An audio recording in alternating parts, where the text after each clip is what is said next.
Como se adquirir o correto saber racional? Só é capaz de saber corretamente da cultura racional aquele que sabe, entende muito bem o redígio do desencanto e quais são os elementos afetados por esse redígio. Porque o redígio do desencanto é muito diferente do redígio do encanto. Então, pergunta-se, o que faz o redígio do desencanto ser diferente dos redígios do encanto? São as suas características, dentre algumas delas, temos as repetições, onde muitas delas até parecem ser repetições, mas que têm ali pontos adicionais, ou pontos que diferenciam o que foi falado anteriormente.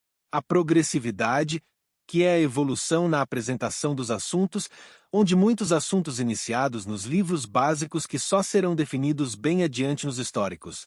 A exemplo de um dos pontos mais importantes de todos, o raciocínio, que só será definido como sendo um habitante do mundo racional, bem adiante nos históricos. A forma de apresentar muitos assuntos de um jeito, para que sejamos capazes de entender esses mesmos assuntos de forma diferente, mais adiante. Os assuntos são muitas vezes explicados de forma entremeada, quer dizer, misturados uns com outros, podendo serem observados misturados, mesmo depois que são apresentados em separado. Como exemplo, temos os dois alfabetos de astrologia, o do astral superior e o da natureza.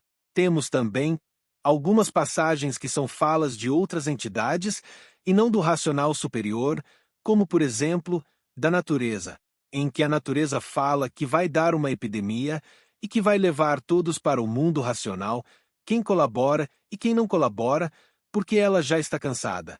A forma da apresentação dos assuntos, onde os assuntos são apresentados em partes, inicia um, inicia outro, e por aí vai, onde algumas vezes os assuntos que são iniciados quando um é parado é bem parecido com o que foi parado, parecendo que se trata de uma continuação, quando não é, é outro assunto. Por exemplo, sobre a formação da humanidade, uma hora falando da geração e evolução de uma e outra hora falando da geração e evolução da outra, porque são duas humanidades, a que nasceu do chão pela extinção dos habitantes do mundo racional, em cima da planície deformada, e a humanidade gerada pelos fluidos das 7 partes, com os habitantes que vieram depois, acompanhando a deformação. Tem as muitas falas do racional superior, se comunicando em seu ditado com os seres da deformação, que viviam sem se conhecer, principalmente com a natureza.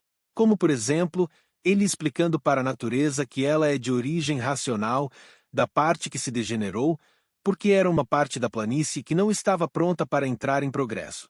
Outra característica bem peculiar são os pedidos feitos pelo racional superior, feitos ausentes da deformação, principalmente feitos à natureza, pois são pedidos feitos em forma de afirmação, dizendo que a natureza está fazendo isso ou aquilo para colocar os livros nas mãos do povo ou para o avanço da fase racional. Por exemplo, as afirmações de que a natureza está radiante de alegria por ter chegado o dia do fim do animal racional viver aqui penando, porque de animal racional passa para aparelho racional, e de aparelho racional está no rumo do mundo racional. Ou que a natureza está dando intuição a todos, dizendo que nem tudo está perdido, porque o que todos necessitam e precisam e imploram já está na Terra. A semântica racional faz parte do redígio do desencanto, e por ser semântica racional, entenda-se os muitos sentidos novos dados a palavras já bem conhecidas, podendo uma palavra ter 2 ou 3 sentidos diferentes na cultura racional. Assim acontece, por exemplo, com as palavras raciocínio, espiritismo, natureza, astral superior, eternidade e muitas outras. Tem as falas de agrados a uns e desagrados a outros, quer dizer, tem a psicologia racional aplicada em suas mensagens, e tem uma hora os elogios e outras horas os chamados de atenção, como por exemplo os elogios aos trabalhos realizados pelo magnético para lapidar a humanidade, ou ao grande trabalho feito pelos habitantes do cosmos, ou do enorme trabalho que teve a natureza. Tem as misturas temporais, falando de coisas que ocorreram em diferentes momentos na linha do tempo, como se essas coisas tivessem ocorrido a um tempo só. Como, por exemplo, as falas das classes de animal racional da fase do alfabeto de astrologia e do rosário da vida. Tem as falas que foram ditas para aquele momento no passado, outras para os dias de hoje, e outras para o futuro, e outras para um futuro mais distante. E essas coisas são ditas sem definir claramente a sua temporalidade, e que nós é quem devemos posicionar esses eventos de forma correta, na linha do tempo. Tem as coisas ditas que não têm mais valor para os dias de hoje, porque foram ditas dentro daquela contingência, daquele momento, no passado.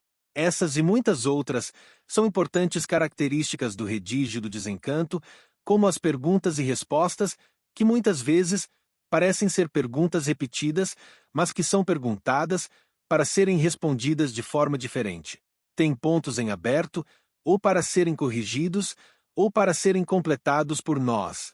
Esse é o redígio do desencanto, que não se limita ao que está aí explicado, mas que nos ajuda a entender bem melhor a sua mecânica e, com isso, termos mais condições em adquirir o correto saber racional. Salve!